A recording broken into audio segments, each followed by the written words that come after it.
নিবেদন জাননে আদেশ করেছে বলে না জানে কি ভাব রে জানে জয় শুনেছি আমি তোমার দিদির মুখে তুমি নাকি অস্ত্রবিদ্যায় পারদর্শী আর অত্যন্ত সৎসাহসী তাই তো তোমার মতো নবায়ন যুবকের আমার অত্যন্ত প্রিয়জন জয় পুত্র লিখি আমরাই করেছি তোমাকে আমন্ত্রণ মহারাজ আমার সম্পর্কে আমার দিদি কখনো কি আপনার সঙ্গে রসিকতা করতে পারে যা বলেছে যদি আমার সত্যি কথায় বলেছে জয় আমি তোমার পরীক্ষা নেব সত্যিকারে তুমি যদি আমার কাছে রণকৌশল জয়ী হাতে পারো সমস্ত সৈনিকদের মুখে আমি তোমার গলায় বিজন্ত হীরকমালা পরিয়ে দেব আমি তোমার সম্মানে সেনাপতি পদের স্বীকৃতি দেব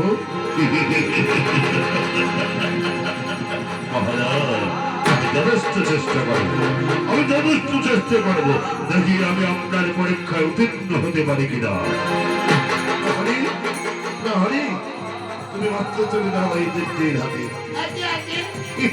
সর্বপ্রথমে অস্ত্রগুলি দিয়ে আগে ভালো করে সাম দিয়ে দিই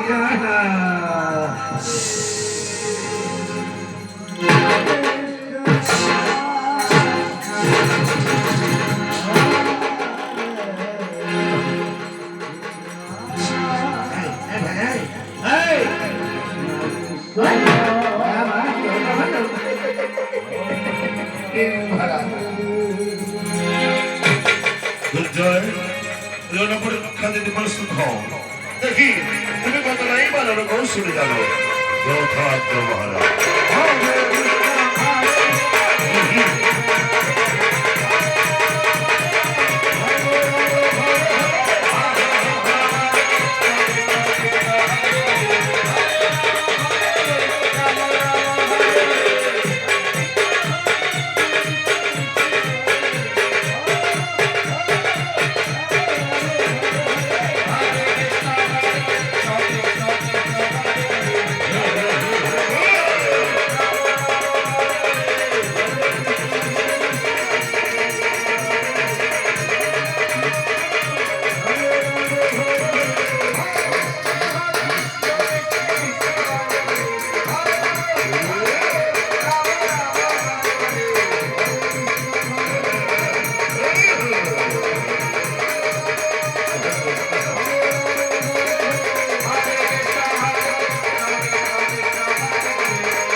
আমি তোমার রণকৌশলে বড় ধন্য হয়েছি তাই তো সমস্ত সৈনিকদের সন্মুখী সমস্ত সন্মুখী সমস্ত ভক্তদের সন্মুখী আজ হয়ে তোমার গলায় আমি প্রযুক্তি হীরকমালা পড়িয়ে যাব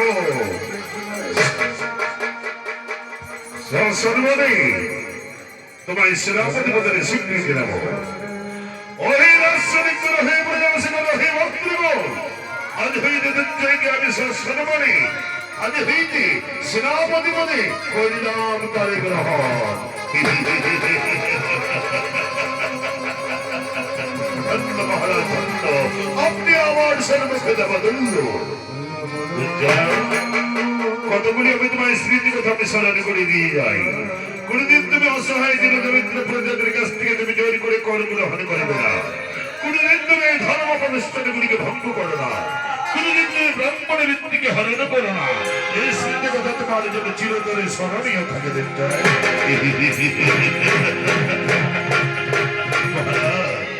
আপনি আমার সর্বক্ষে দেবা ধন্য আপনার দেওয়া স্মৃতি কথা আমি যে কখনো লঙ্ঘন করতে পারি আপনার দেওয়া স্মৃতি কথা আমার অঙ্গ পদাঙ্গ শিরায় মহাশিরায় চিরতরে বাধা থাকবে মহারাজ এই দেখো ভাই আমার নতুন মহামান্য সেনাপতি তাকে তুমি নিয়ে যাও সমস্ত প্রজাদের সঙ্গে তুমি তাকে পরিচয় করিয়ে দাও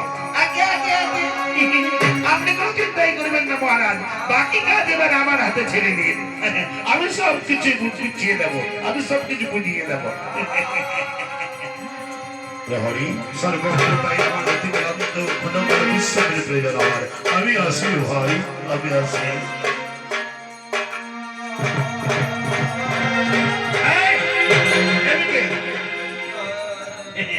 আরে ভাই, ওরে হরি হলো আমি অনেক দিনের পুরাতন। তাই তো বলি, আমি তোমাকে যখন যা বলবো তখন তুমি তাই করবে, কেননা আমি পুরাতন প্রহরী। এই দেখো ভাই, দেখছো এটা কি? এটা হলো সেই কর আদায় করার যন্ত্র। তাই তো এটার নাম হচ্ছে কোষাগার। আরে ভাই বলি কি, প্রজারা এখন অত্যন্ত জগরতি বুদ্ধিমতী হয়েছে, আর থাকলেও আর তারা কর দিতে চাইছে না। এই তো সর্বপ্রথমে আমি তোমায় কর আদায় করার কৌশল জানিয়ে দিই। একটা জনসভা আয়োজন করলে সেই জনসভার বাস্তব থেকে একজন ভালো সুস্থ ব্যক্তিকে ডেকে নেবে। এখন এর মতো ধরে নাও আমি হলাম মহামান্য সেনাপতি, আর তুমি হলে ওই সুস্থ ব্যক্তিটি। আমার দিকে লক্ষ্য রেখো কি করে কর নিতে হয়। বলবে জীবন সরে গরমে গরমে কেটে যাবে, নরম হলে চলবে না।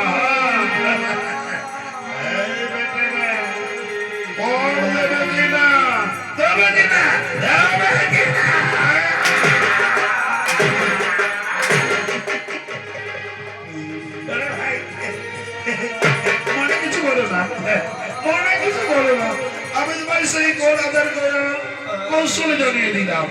এইভাবে প্রজাদের কাছ থেকে কর নিতে হয়। হরে জানা হয়েছে, বোঝাও হয়েছে কিভাবে কি করে প্রজাদের কাছ থেকে আমায় কর নিতে হবে।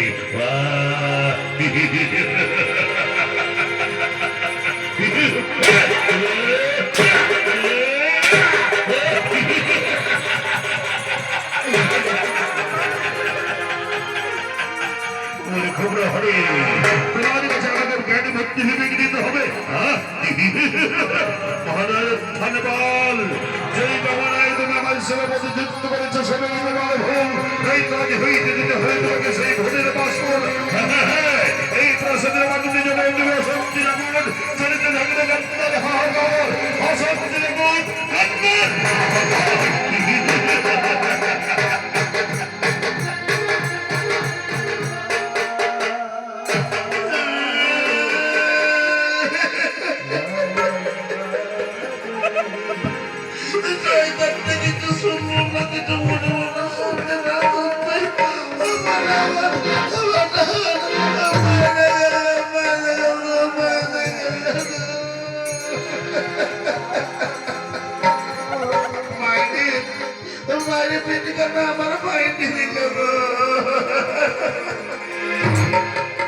আমি বলে হরি মানুষ, তাই বলে মহারাজ কোনো আমার কথাই কান দেয় না। যাক বাবা, যার যেমন নাম যেমন আমি আমার